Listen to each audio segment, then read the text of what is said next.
What's good, YouTube? It's your boy Pro Winston here. This is another Winston profile for you. And I just want this to be a very smooth video because he wants to eat his food. He's in a restaurant right now. And he has taken the time to conduct a video with me. Sir, introduce yourself. What's going on, YouTube? I'm Chris Rodriguez, and for those of you who don't know me, I recently just topped at YCS Kansas City, top 32, and I was playing Harold. You was playing Harold again? Yeah, I played Harold Hyperion. I felt that with the way the certain format is right now, especially with Plants being the #1 deck, I felt that it had a good chance going into it. I mean, there's nothing that they can do to normal summon to get over 28, especially if I got the Djinn combo off. And nobody plays Red Dragon Archfiend anymore. The biggest thing was Scrap Dragon, so I really didn't have to worry about it dying or getting off the field as long as I had bullets for it. All right. So where do you currently reside? Where do you live at? I live in the upstate area, about maybe a little over an hour from the city. It's Poughkeepsie area. There's actually a bunch of pretty good players around here. I don't know if anybody's familiar. If you guys go to a bunch of regionals in the Connecticut, Edison area, Matt Rona, he's one of them. My buddy Nick Langella, he came in 3rd place once before, got a crush card. He beat Jerry. A bunch of sniper hunter rolls Jerry missed. And then my buddy Mike Kinsley, he also topped at Nationals, I believe, 2 years ago. So there's definitely a good player status around me. All right. How long you been playing the game, Chris? I've been playing the game since it first came out. I took a little hiatus from the game for a little bit, probably after Teledad during the Lights Worn format when Monk was the big deck, Monk Cat. I stopped for a little bit and then came back in after that, and then I've just been playing steadily since. All right. So, when you say you've been playing the game for a while, basically, can you give me like a year you started? Probably when the game first came out. It came out in what, 2001, correct? Correct, indeed.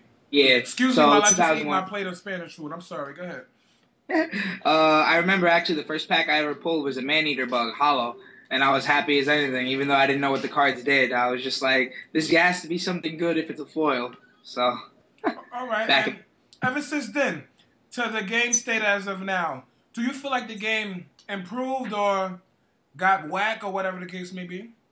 I like to use the term the game has evolved. I mean, it hasn't necessarily gotten bad and hasn't necessarily gotten good, but it's definitely changed from the way that most players know it back in the beginning. The tempo of the game has definitely upshift. It's a more fast-paced game now. I mean, you really can't depend on if I try to set my play up 2 turns down the road rather than 1 turn. Are they going to be able to OTK me by dropping a soldier, or are they just going to be able to just do some crazy shenanigans that makes any play that I just did irrelevant? Okay. How many tops do you have, Chris? I've got 1 top. It's Kansas. I would have topped with Mr. Pro Winston over here at the 75th. I actually got 33rd at that one. My tiebreakers, I went X and 2, but they just didn't hold me up. Also at Columbus, I lost to Billy Break on day 2. I mean, there's multiple times that I would have topped. It's just crazy things just happen at the bubble matches or instances that you just can't help. I mean, if your opponent has the nut hand, you know, the best thing you can do is just shake their hand and just walk away and still keep your dignity as a good player. All right, so to answer the question, just straightforward, you have 1 top, which is the recent top. Yep. What about your regionals and all that? Like, how do you... As crazy it may seem, I mean, I go to the regionals all the time and everything like that. I wind up going like X2, or I'll go literally to my bubble match and something crazy will happen on my bubble. One time, I play crazy decks usually. I usually don't like to go with the meta. I like to prove to my friends that other decks are viable to keep the game going. And like, I'll play scraps. I'll play just crazy stuff. I mean, I was X and 1 with scraps at Edison Regional and at the top tables, and my player had double Valor for me. My opponent, there's really nothing I could do to play out of that. So certain instances you can't, but you know, God has blessed me with the 1 top that I have thus far, and hopefully they'll keep coming now. I mean, I have the ability to play with great and amazing players like Jarrell Pro Winston, Billy Bragg, all the good players in the game. When I go away on jumps and stuff like that, they all actually spend the time and to actually play test with me and recognize me as a good player also, which is something that I take to heart. So, how long have you been playing this game? Not competitively, but just for fun. Because that matters to me. Even though I asked you how long you've been playing in general, now let's break that up. How long you been playing for fun, and how long you been playing for real? All right, for real. Let's see. I'm not afraid to admit at one point I was not the best player. Like some people are like, oh, if he admits he's bad, then obviously he's bad. No, like if you've realized that you've evolved as a player and taken the time to learn also, I mean, to what people take to you and teach you. I played for fun until the 75th Edison jump.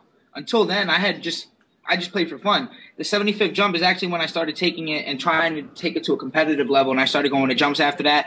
And from just being able to see my transition as a player, I mean, it's definitely being able to tell. I mean, like I said, I'm not known that well. I have a couple feature matches and my one top, but I plan to definitely keep going with it, hopefully. All right. What is your greatest moment in Yu-Gi-Oh? And it doesn't have to be your moment. It can be any moment.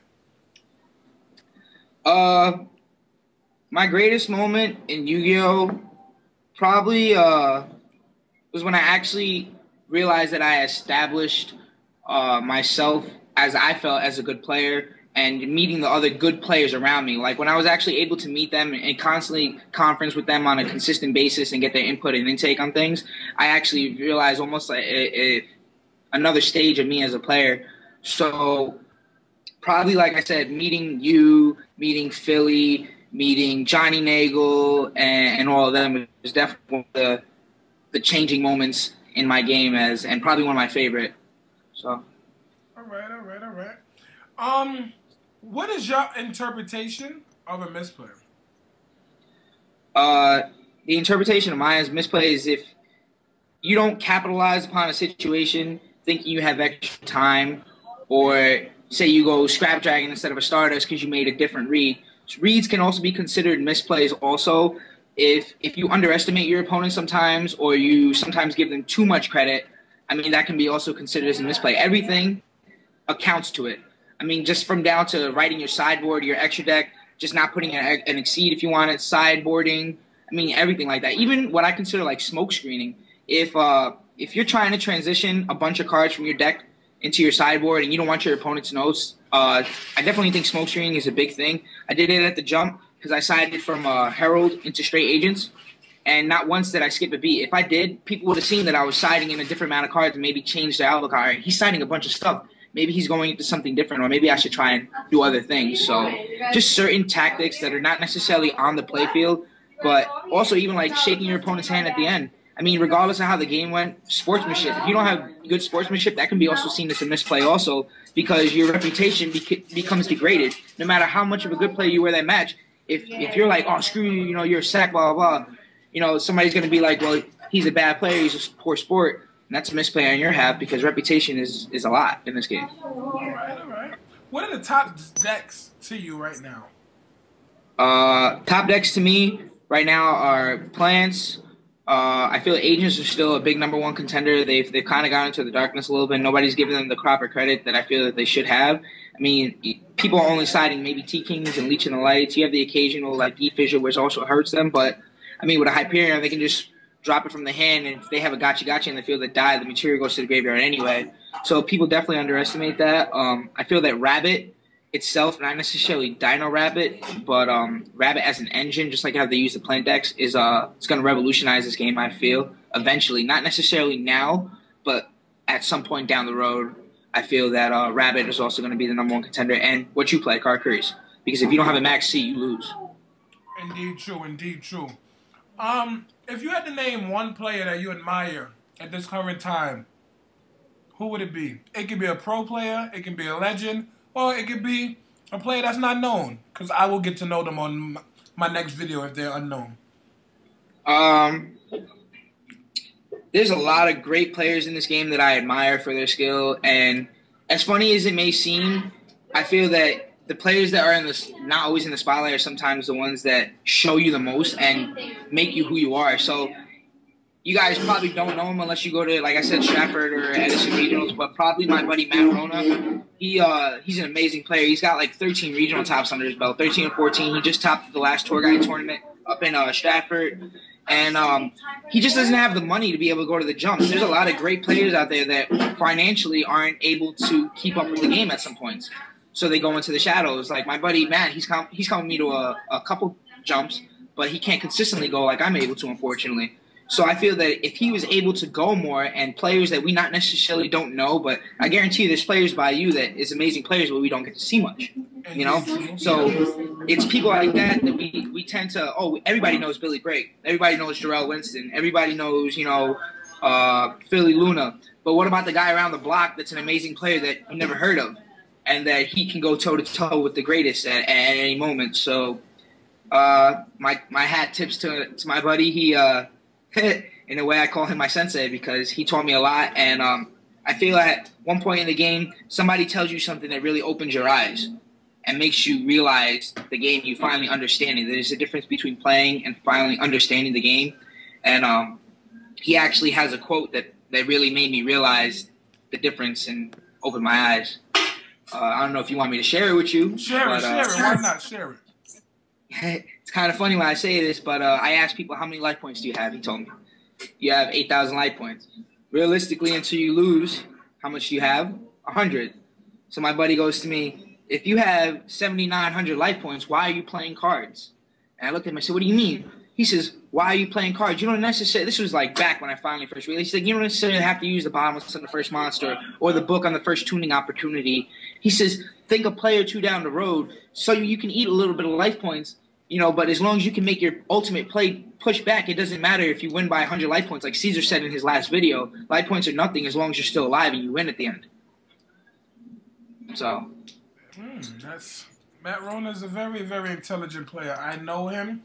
I'm pretty good friends with him. I will bring him on the Winston profiles. He was already a requested person. I just haven't reached out to him yet because looking at this, I have 24 people that I have to interview, and they're matched up in days where it's a good player in the morning or a good player at night and a lesser good player. So it's all hard work and determination that gets me to him. Bro, you're doing it, like I said, to show my fandom. I mean, I know Jarrell, but aside from the fact of just knowing Jarrell, for all you viewers out there, I mean, this is great information. Not me, I'm saying, but from the other pro players before me and some of the stuff that maybe I have said, you guys can take. And it just like I said, Jarrell said it before, the information that we help give each other as a whole, as a community, can only help us out. I mean, there's no reason to try and leave another player in the darkness and just try to share the great information and knowledge with the good players. I mean, we want this game to keep going. And if we want it to keep living, eventually we have to pass the torch to other players. So, understandable. Well, thanks for appearing on my Winston profiles, man. And I hope you do well in Atlanta and Long Beach. I'm pretty sure you're going, right? Yep. Thank you for having me. I appreciate it, man. And it was great being out here. I'll definitely be looking forward to view the other ones, too. All right, man. Well, you already know. If it's not pro, we got to go. Deuces.